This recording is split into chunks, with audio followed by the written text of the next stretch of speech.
SAFM, South Africa's news and information leader. Thanks, Nancy. The latest in the Terra Blanche murder trial, and Iran rejects U.S. terror plot accusations. Good afternoon.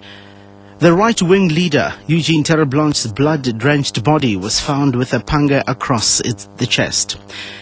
That's according to Sergeant Jack Ramonyane, who is testifying in the Circuit High Court in Ventersdorp in the northwest. Terra Blanche was found bludgeoned to death on his farm over the Easter weekend last year. Farm labourers Chris Mahlangu and a teenager have pleaded not guilty to charges ranging from murder to aggravated robbery. Sergeant Ramonyane was involved in the rounding up of the two after they alerted the police. SABC senior court reporter Candice Klein. According to Ramonyane, Mahlangu waved down a passing police van and told them that he had killed Terra Blanche. Ramonyane drove to the Terra Blanche farm. The sun had set and they had to use a torch to illuminate the house. He says the dining room was in a mess as if it had been ransacked.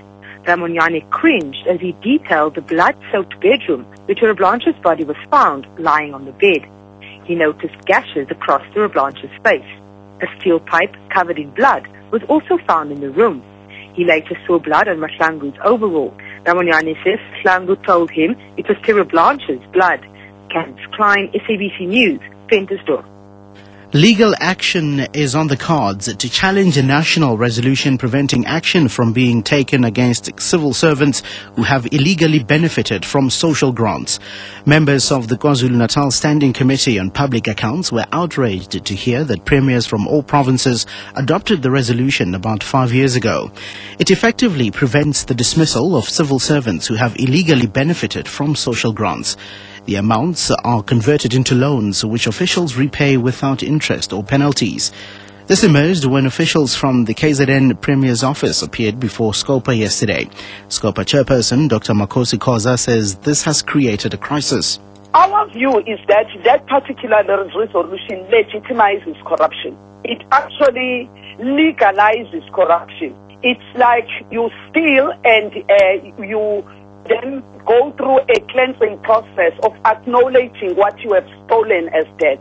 And our view is that this thing cannot stand the test of the law.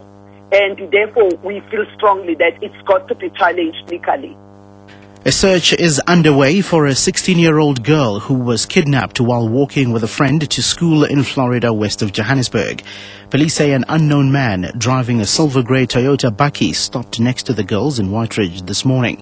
He grabbed one of the girls and forced her into the car. Police spokesperson Paul Fern. She's a 16-year-old white female.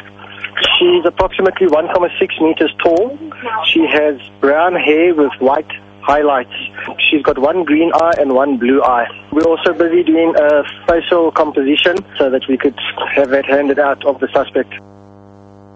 The Basic Education Department's initiative to help teachers get laptops has hit a snag. The initiative, which was launched earlier this year, has flopped after only 1/3 of teachers took up the offer for laptops.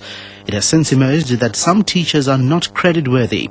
Some of them are indebted to loan sharks, making it impossible for them to obtain credit to buy the laptops. The department spokesperson Panyaza Lesufi says the department is now having to change tact. Well, the limitations in one reaching many educators as we intended to the financial predicament that some educators find themselves in. Thirdly, the difficulty in ensuring that we utilize IT as the instrument in ensuring that we deliver quality curriculum in the classroom has led us to review the program the way we have reviewed it.